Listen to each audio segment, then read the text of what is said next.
नमस्कार, आप देख रहे हैं द बिहार टॉप में हूं आदेशपुरी। बीपीएससी 70वीं सिविल सेवा मेंस रिजल्ट आयोग के द्वारा घोषित कर दिया गया है और आपको बता दें कि रिजल्ट के बाद से ही एक छात्रों का बहुत बड़ा वर्ग है जो कि बहुत सारे प्रश्न आयोग से पूछ रहे हैं कि हमारा रिजल्ट कैसे नहीं हुआ, आखिर हमारे कॉपी में कौन ऐसी कमी रह गई जिसके कारण हम क्वालिफाई नहीं किए। और दावे किए जा रहे हैं कि हमारा एक्सीलेंट परफॉर्मेंस था, बावजूद इसके रिजल्ट नहीं हुआ। फिर से डिजिटल जो कॉपी, स्कैन कॉपी जो दिया गया है, और आपको बता दें कि जो चेक हुआ कॉपी है वो भी जारी किया जाएगा आयोग के द्वारा। तो उसको लेकर है कि भाई डिजिटली आप मार्क्स दे दिए हुए हैं या डिजिटली मार्क्स देते हैं, तो इसका वजह आपको हम बता दें। आगे भी बात करेंगे कि क्यों अंक कम आया और इसका क्या वजह है, इन सभी चीज़ों पर चर्चा करेंगे। तो बताएं आपको कि 67वीं से बीपीएससी में ये नियम बना कि पहले यह आरोप लगता था कि आप देखते होंगे कि कभी किसी सब्जेक्ट में बहुत अच्छा नंबर है, आप कैसा भी लिख के आए, बहुत अच्छा अंक दे दिया गया आपको, और कितना भी अच्छा लिख के आए आपको अच्छा अंक नहीं मिलता है। मतलब कि कहा जाए तो कॉपी चेक करने में जो है वो पूरे गैर जिम्मेदाराना रवैया अपनाया जाता है और इसमें बातों में सत्यता है भी। मैं खुद इसका भुक्तभोगी रहा हूँ। तो उसी को लेकर जो है नियम बनाया गया कि अब जो है वो कॉपी स्कैन किया जाएगा और ऑनलाइन ऑन स्क्रीन उसकी जांच होगी। और इसमें हुआ कि हर एक छात्र के हर एक कॉपी का जो पेज जो है, हर एक पेज स्कैन किया गया और उसके बाद डिजिटल जो है स्क्रीन पर, कंप्यूटर के स्क्रीन पर जो है वो एग्जामिनर आपके कॉपी को जांच करते हैं। और इसके लिए नियम बनाया गया कि जैसे मान लीजिए कि हिस्ट्री का क्वेश्चन है, जो मुझे पता है वो मैं आपको बता रहा हूँ, उसमें कुछ परिवर्तन भी हो सकता है। जैसे हिस्ट्री का क्वेश्चन है, जीएस का हिस्ट्री का क्वेश्चन है, अब 20,000 कैंडिडेट होंगे तो मान लीजिए कि 5 या 10 जो भी हो, शिक्षकों का एक पैनल होगा हिस्ट्री का। अब इसी 5-10 लोगों को सारे हिस्ट्री के आंसर जांचने हैं। मान लीजिए क्वेश्चन नंबर 1, 2, 3 हिस्ट्री के हैं, तो यही तीनों प्रश्न 20,000 छात्र के यही 5 से 10 शिक्षकों का पैनल जांचेगा। पॉलिटी के लिए अलग होगा, इकोनॉमिक्स के लिए अलग होगा, साइंस एंड टेक के लिए अलग होगा, उसके लिए भी पैनल होगा। और हर एक पेज के लिए एक समय डिसाइड किया गया है कि मान लीजिए कि 3 मिनट पर आपको एक पेज पलटना है, तो 3 मिनट से पहले आप नहीं पलट सकते हैं। यानी कि हर एक एग्जामिनर को आपकी कॉपी को उतना मिनिमम समय देना ही देना है। जैसे मान लीजिए कि 10 पन्ना जांचना है, 3-3 मिनट है, तो आधा घंटा एक कॉपी पर आपको देना ही देना है, ताकि आपके लिखे हुए विषय वस्तु पर जो है वो कंप्रोमाइज ना हो जाए। इस उद्देश्य से ये बनाया गया। और इसी तरह आपका कॉपी जांच होता है और डिजिटली जब जांच होता है तो अंक भी आपको डिजिटली ही मिलता है। कॉपी पेन से जांच नहीं होता है, इसलिए आपको उस तरह के अंक नहीं देखने को मिलेंगे। इसके बाद बात होता है कि हमने ऐसा लिखा और फिर हमको नंबर वैसा नहीं मिला। तो देखिए, ये सिविल सेवा का एग्ज़ाम देते हैं तो यहीं पर लक फैक्टर काम करता है। हम ये नहीं कहते हैं कि आप में योग्यता नहीं है, लेकिन बहुत सारा चीज़ है, बहुत सारा चीज़। अब जैसे मान लीजिए कि आप एस्से लिख रहे हैं। अब एस्से में है कि आप पहले तो होता है कि एक, जैसे 70वीं में ही एक महिला सशक्तिकरण से संबंधित था, पर्यावरण से संबंधित था। आधे से अधिक कैंडिडेट के द्वारा यही एस्से लिखा गया, तो इसमें जो है वो जनरल मार्किंग हो जाता है। 300 में 150 लगभग सबको मिलेगा, 180 कुछ लोग को ही मिलेगा। फिर से हुआ कि दूसरा आप कोई जो फिलोसफिकल एस्से लिखते हैं तो उसमें आप देखेंगे कि या तो 120 मिलेगा या फिर 220 मिलेगा, ये होता है। फिर से है कि कुछ शिक्षक ऐसे होते हैं जो कि नंबर खुल के देते हैं, जैसे मान लीजिए ऐसे में कुछ शिक्षक ऐसे हैं जो कि आपको 220 तक नंबर देंगे, लेकिन कुछ शिक्षक ऐसे हैं जो कि कलाई के साथ नंबर देते हैं। उनके पेपर में 180 नंबर लाना भी बहुत ये होता है। वो एक एक शब्दों को देखते हैं, मायने को देखते हैं, और ये होता है। इससे हम इनकार एकदम नहीं कर सकते हैं, ये होता है। कुछ टीचर होते हैं जो कि काफ़ी नंबर देने में दिलदार होते हैं, और कुछ होते हैं कि काफ़ी कटौती करके देते हैं। तो इसका भी असर होता है, और यहीं पर आपका लक फैक्टर काम करता है। एग्जाम्पल में बहुत सारे एग्जाम्पल है। मान लीजिए कि हिस्ट्री में ही है, आपका 60 नंबर 72 नंबर का हिस्ट्री है मान लीजिए,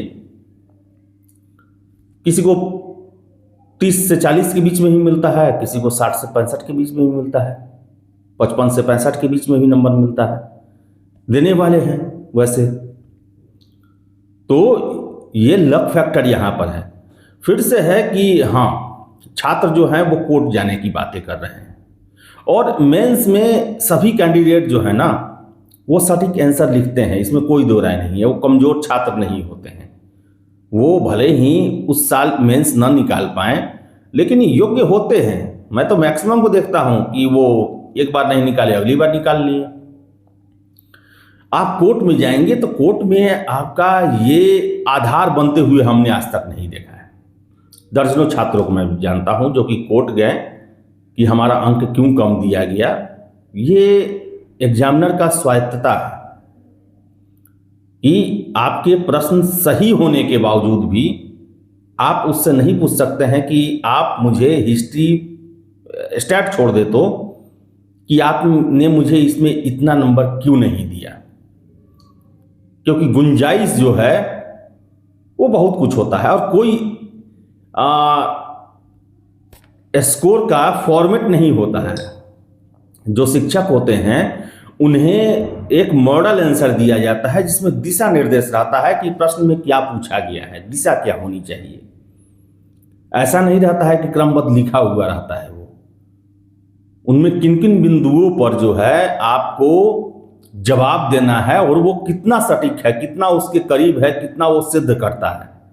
और ये एग्जामिनर का जो है वो एकाधिकार होता है, विवेकाधिकार होता है।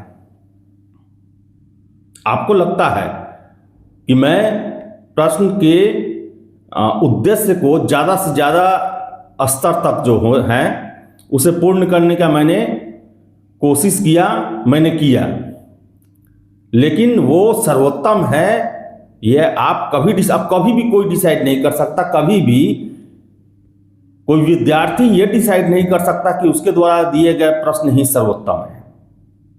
ये काम गुरु का ही है। और 5400 कैंडिडेट हुए हैं सक्सेसफुल। तो देखिए, कभी भी कोर्ट केस उन्हीं परिस्थितियों में होता है जब आपके साथ अन्याय किया जाता है, और वो अन्याय विधि सम्मत हो। जैसे कि झारखंड का ही देख लीजिए, जो पहली, दूसरी, तीसरी, चौथी सिविल सेवा हुआ, सीबीआई जांच बैठा। उसमें क्यों बैठा जांच? क्योंकि मेंस में कॉपियां खाली थी, पूरा नंबर दे दिया गया। मेंस की कॉपियों पर जांच किया ही नहीं गया, वो क्वालिफाई हो गए। पीटी में पास थे ही नहीं, मेंस लिख दिए। पूछा गया कुछ, लिखे गए कुछ, शेर व शायरी गाने लिख दिए गए, पूरे नंबर दे दिए गए। सीबीआई जांच हुआ, कार्रवाई भी हुआ बहुत लोगों पर। लेकिन ऐसे अगर सबूत आपके पास हैं कि कोई फिल्मी कहानी लिख के आ गया हो और वो मेंस क्वालिफाई कर गया है, तब तो ये बहुत बड़ा ब्लंडर है ये। लेकिन आप इस पर दावा नहीं कर सकते कि मैंने जो लिखा है उस पर मेरा चयन होना ही चाहिए था। ये ऑब्जेक्टिव एग्जाम नहीं है कि हाँ आपका ये इतना अंक सही है, इतना कट ऑफ गया और हम उससे ज़्यादा लाएं, मेरा रिजल्ट क्यों नहीं हुआ। ऑब्जेक्टिव एग्जाम नहीं है, ये मेंस है। हाँ, ये हो सकता है कि आपके अंकों को जोड़ने में चूक हुई हो, ये हो सकता है कि आपके कुछ पन्ने जांच नहीं किए गए हों, छूट सकता है, डिजिटली है, नया प्रयोग है, कुछ सालों से चल रहा है, ये हम मान सकते हैं। लेकिन आप कभी भी ये दावा नहीं कर सकते कि जो सब्जेक्टिव आंसर है उसमें मुझे सर्वोत्तम क्यों नहीं दिया गया।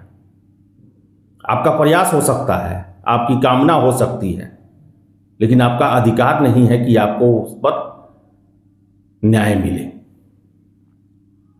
कुछ वास्तविकता है जिसको आपको स्वीकार करना ही पड़ेगा। और इस तरह भी कभी भी कोई परीक्षा एब्सोल्यूट नहीं होता है कि परीक्षा हुआ तो उसमें सिर्फ और सिर्फ 100% जो उसके लिए डेडिकेटेड है वही आएंगे। नहीं होता है ऐसा। सैकड़ों ऐसे रिजल्ट हैं, चाहे वो यूपीएससी के सिविल सेवा में हो, चाहे स्टेट पीसीएस में हो, अच्छे से अच्छे कैंडिडेट, बहुत अच्छे कैंडिडेट जो अच्छे सिविल सेवक हो सकते थे, नहीं चयन हो पाता है उनका। और ऐसे लोग का भी चयन हो जाता है जो उसके लिए उतने सीरियस नहीं होते हैं। बहुत सारा वजह है। अभी तो मेंस का ही रिजल्ट आया है। मेंस में ही बहुत ऐसे छात्र होंगे जो कि मेंस में काफी अच्छा परफॉर्मेंस करेंगे, लेकिन इंटरव्यू में उनका ऐसा नंबर होगा कि वो बाहर हो जाएंगे। मैं जानता हूं बहुत सारे कैंडिडेट को जो मेंस के कट ऑफ से 50-50, 60-60 नंबर अधिक लाते हैं और इंटरव्यू में 40, 45, 50, 60 नंबर लेकर बाहर भी हो जाते हैं। वो योग्य तो वो भी हैं, लेकिन साक्षात्कार एक रखा गया है, उसका एक मानक है, उसका एक स्टैंडर्ड है और उसके दिए गए अंकों पर आपको विश्वास करना ही पड़ेगा, भले ही आप उससे असंतुष्ट क्यों ना हो, भले ही आप आरोप प्रत्यारोप कितने क्यों ना लगा लें। क्योंकि कभी भी इंटरव्यू के अंक को लेकर कोर्ट को जाते हुए नहीं सुना है। पता है मुझे कि कई बार जो है उसमें भी आपके उम्मीदवारी को सीरियसली नहीं लिया जाता है। कई बार आपसे वैसे प्रश्न नहीं पूछे जाते हैं, उस तरह से आपको इंटरटेन नहीं किया जाता है, उतना समय नहीं दिया जाता है। होता है ये, बहुतों एग्जाम्पल पड़ा हुआ है यूपीएससी से लेकर बीपीएससी के इंटरव्यू में। तो कोई परीक्षा एब्सोल्यूट नहीं होता है कि आपको एक एक जगहों पर न्याय हो, और यहीं पर जो है लक फैक्टर हो जाता है। कहा जाता है ना, सिविल सेवा 90% आपका कर्म और 10% आपका भाग्य। तो वही 10% भाग्य का जो है वही काम करता है। और जो लगातार ये एक सोशल मीडिया पर मुहिम चलाया जा रहा है कि हमने सारा लिखा। देखिए 20,000 कैंडिडेट एग्जाम दिए थे, 15,000 बाहर हुए हैं, एक से एक कैंडिडेट है उसमें। मैं इनकार नहीं कर सकता, जो आज डिस्क्वालीफाई हुए हैं उसमें बड़ी संख्या में आगे भविष्य में वो ब्यूरोक्रेट बिहार के देश के बनने वाले हैं। भले बीपीएससी मेंस नहीं निकाले, यूपीएससी निकालने वाले हैं उसमें कैंडिडेट। लेकिन आपको ये मान के चलना होगा कि 5401 जिनका चयन हुआ है उन्होंने आपसे अच्छा परफॉर्मेंस किया है। उनके उत्तरों को आप कैसे गलत ठहरा सकते हैं? और एग्जामिनर की नज़र में उनका परफॉर्मेंस आपसे बेस्ट रहा है, वो भी तो लिखे हैं सारे। तो इसके साथ साथ मैं देख रहा हूं कि बहुत सारे कोचिंग वाले जो हैं ऑनलाइन, वो लोग भी प्रश्न उठा रहे हैं। अब उनका तो है कि छात्रों के साथ बड़ी संख्या में छात्र फेल किए हैं, डिस्क्वालीफाई किए हैं, और वही लोग जो हैं वो आगे उनसे जुड़े रहेंगे। तो उनके पक्ष में जो है ये उनका कहना है कि ये क्यों नहीं हुआ, वो क्यों नहीं हुआ। तो आपको भी ये सोचना चाहिए कि आपकी कॉपियों को एक टेस्ट के दौरान कैसे जांचा गया, क्या उतनी ईमानदारी से जांचा गया? बहुत सारे को मैं जानता हूं आपकी कॉपियां जांचते थे, लेकिन उनका 70वीं पीटी भी नहीं हुआ था, मेंस नहीं निकाल पाए हैं, और उनके द्वारा आपका रिमार्क दिया गया है वेरी गुड, एक्सीलेंट। तो अशुद्धियों को लेकर भी बता दें, 2-3 सालों से, मैं पहले भी या साल 1.5 साल पहले भी जिक्र कर चुका हूं कि कॉपी में इतना अशुद्धि रहता है और अशुद्धि जो है ना वो आपका इंप्रेशन बिगाड़ देता है। अब पहला जो इंट्रोडक्शन है उसमें ही अगर 2-3 अशुद्धि हो गया, ऐसा शब्द जिस पर एग्जामिनर का नज़र जाता है, तो वो पूरा निगेटिव हो जाता है आपके हर एक आंसर के लिए। उसका मेंटलिटी आप ही को कॉपी दिया जाए जांचने के लिए और पैराग्राफ में ही 2-3 अशुद्धि हो जाए, तो आपका क्या रहेगा छात्र के लिए कि इसको साधारण सा शब्द नहीं लिखने आता है, क्या लिखेगा ये मेरी बातें बहुत सारे छात्रों को काफ़ी नागवार गुजर रही होगी, लेकिन रियलिटी यही है। रियलिटी यही है। बहुत सारे छात्र मेंस रिजल्ट के बाद कोर्ट पहुंचे, आरोप प्रत्यारोप। पहले तो सोशल मीडिया नहीं था, लेकिन चूंकि हम लोग भी स्टूडेंट थे, देखते थे, लेकिन इसमें कभी वो साबित नहीं कर पाए। साबित करने के लिए कोर्ट कभी भी आपके आंसर राइटिंग को आधार नहीं बना सकता है। हाँ, आपके अंक बाद में काट लिए गए, आपके अंक बाद में जोड़ दिए गए, ये सब आधार बनता है। आपने आंसर नहीं दिया, पन्ना खाली रख दिया, तब आप पास कर गए, ये सब आधार बनता है। लेकिन आपने भी उत्तर लिखा, जो सिलेक्टेड है वो भी उत्तर लिखा, वो मेरा उत्तर कैसे खराब है इस पर कोर्ट में बहस नहीं होता है। ये एग्जामिनर का अपना विवेकाधिकार है। तो इस वास्तविकता को समझें और 71वीं मेंस में लगे, इससे आपका ही नुकसान होगा। और मेरा उद्देश्य आपको ऐसा नहीं है कि मैं आपके खिलाफ बोल रहा हूं। आप उदाहरण देख लेना, आज तक कभी हुआ है कि मेंस में जिस आधार पे आप बात कर रहे हैं, किसी पीसीएस में ऐसा हुआ है? आपके कॉपी नहीं जांचा गया, कुछ पन्ने छूट गए, अंक नहीं जोड़ा गया, ये सब हो सकता है। लेकिन सब्जेक्टिव आपने उत्तर लिखा है, उस उत्तर में हमें इतना ही नंबर क्यों मिला, इसको लेकर आप चैलेंज करें, कोर्ट इसे एक्सेप्ट करेगा, ऐसा होता नहीं है। हालांकि बताएं आपको कि बीपीएससी में तो इतिहास बहुत कुछ रहा है, लेकिन अभी तक वैसे साक्ष्य नहीं मिले हैं। वैसे साक्ष्य मिलेंगे तो वो तब आप कोर्ट में लेकर जाएं, आपका धर्म है। तो चलिए, मुझे जो लगा, क्योंकि बहुत सारे कैंडिडेट का मेरे पास फ़ोन आ रहा है, मैसेज आ रहा है, उनका यही बात है कि मेरे साथ ये हुआ वो हुआ, वो मानने को तैयार नहीं है कि मैं कैसे डिस्क्वालीफाई हो गया। मैंने बहुत अच्छा लिखा, होता है ऐसा। ये इस एग्ज़ाम का ये पहलू है, इसमें बहुत सारे योग्य कैंडिडेट का भी चयन नहीं होता है, आगे होता है। तो चलिए, आपकी क्या राय है, कमेंट बॉक्स खुला हुआ है। और आई के लिए तैयारी करें, मेरे ख्याल से यही आपके लिए ज़्यादा सही होगा। तो चलिए, इस वीडियो में इतना ही। सहमत हैं तो कमेंट करें, असहमत हैं तो भी कमेंट करें। स्वागत है आपका। बहुत बहुत धन्यवाद।